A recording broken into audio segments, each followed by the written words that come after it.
I think I'm excited, but also maybe a little apprehensive. We'll see. I think this is going to be by far the biggest job he's had. I think he has come a long way as a coach. I think he would probably tell you that. So I think we're getting him at the right time, and I think we've last couple of years have needed some offense, and I think we'll get plenty of that with him. Yeah, as a quarterback watching LSU's offense this year, lots of problems. Whatever happened with Garrett Nussmeier, the offensive line, the lack of a running game, lack of big plays in the passing game, it was really rough to watch. So that's LSU's weakness at the moment. That's his strength. And that, I guess, is the number one concern to fix at LSU. Without a doubt, but my hope is that we don't lose sight of Coach Baker. I think, as bad as we were on offense, I think defensively we were tremendous this year, and kept us in games. So I'm hoping. I don't know how that's going to work out, but I'm hoping that those two can make nice, and we're able to keep if at all possible. But I think from an offensive standpoint, I think he just provides a different element. The ball gets out quicker. He's a little more imaginative in what he does. So I think it'll be fun to watch. And his play calling ability too. He seems to have the ability, kind of like a boxer, to set you up for a haymaker later when you, I don't know, jab, jab, jab, and then here comes the uppercut. Like, he sets you up in his play calling. And then perhaps also, the side-to-side stuff he does that kind of wears you out from a strength and conditioning standpoint. I think the one thing I've been impressed, especially at Ole Miss, is his ability to evaluate talent. And I think that any coach that's kind of been under Nick Saban kind of has that trait. I think Nick is the best at it, and seeing talent and knowing where it needs to go. And I think Coach Kiffin has really gotten better at that, and was very impressive with what he did at Ole Miss. What about just the calendar and the way this is all going down? I guess there was no way for this to not be messy, right? I hate.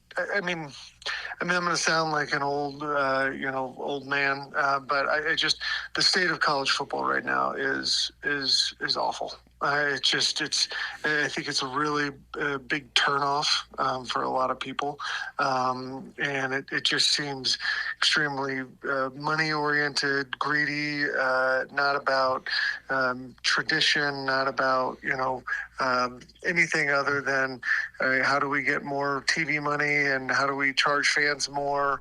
I kind of hate what's happened with this, and I think Ole Miss was, it's kind of like a scorned husband or wife that just, mad, and so they're going to do everything possible to make it miserable on him. When the truth is, he's been your best coach that you've ever had. Let him go try to win a national championship for you. Say thank you, and or make it to where, hey, listen, you can do this, but you can't take this coach, whatever you want to do. I think that would have been a way better transition for that. You didn't have a playoff, obviously, when you played. It was the BCS. Uh-huh. But I'm just trying to imagine, I guess, the shoe on the other foot, if we can maybe take the purple and gold glasses off for a moment and say, like, LSU's going to the playoff at 11-1 and the coach takes another job. Of course, I guess the average LSU fan would argue that Ole Miss's program and LSU's program are not on equal footing. And so maybe there's no job, maybe. I mean, there's maybe jobs that are viewed maybe a little bit better than LSU, but there's no job that's viewed as being exponentially better than LSU that a coach would leave maybe when they were about to make a playoff run. I think just how this has gone down, just with the the governor and how ridiculous that was. Getting rid of Scott Woodward, who's been an incredible AD, incredible person. And honestly, I think if Scott would have stayed, we still have Lane Kiffin, and we probably pay Brian Kelly less money, and the transition is way smoother than what it was this way. So I think we've just, LSU is LSU. We've got, I think it's the best job in the country, but I don't think we could have handled it worse the way we did it. And for whatever reason, Brian Kelly was not liked by people around the country, and LSU had a very disliked coach for 3.5 years. I don't know if LSU cares or not if they're winning games and going to playoffs with Lane Kiffin, but does LSU have another unlikable coach around the country, or is it different this time? I don't know. Yeah, I think the landscape of college football it comes down to players, honestly. I mean, you have to know X's and O's, but Brian Kelly knows X's and O's. I think he just got unlucky with a few things. I think we forget how little talent there was at LSU when he got there. The cupboard was pretty bare. And so, was he great for LSU? No, but I also think that that Lane Kiffin is getting a much, much, much, much different program to take over than what Brian Kelly was taking over when he came here. And there's the tricky dance maybe of relationships with conditions. I don't know if you can hire a new head coach of his magnitude and tell him to keep X, Y, and Z, but there's certainly hey, we got to keep Frank Wilson, we got to keep Blake Baker, Corey Raymond. These are coaches that have a lot of support in their corner, as opposed to like Brian Kelly, who outside of Brad Davis, who had only been there 1 year, pretty much wiped the slate clean of everyone at that time. Yeah, and I think he was trying, not only coaching staff, but, Brian Kelly came in and, I think for me, someone that's outside of the state of Louisiana, one of the greatest parts of LSU was Michael Bonnet, Greg Stringfellow, Jack Marucci. Just the auxiliary staff was unbelievable. And I think to Brian Kelly's detriment, he just wiped everybody out. He wanted his new people, all this stuff, and that was not the way to handle it. LSU has great people, and you need to use them as resources. I think the three coaches you just named, and not just LSU, those three guys would be desired at any school in the country, because not only are they great coaches, but they're great people and great recruiters. And his ability in the modern day to attack the transfer portal, to go find a quarterback who was playing Division II ball, right, and make him a 3,000-yard passer, and a guy who put up huge numbers to beat LSU and Oxford this year. That's Kiffin's strength.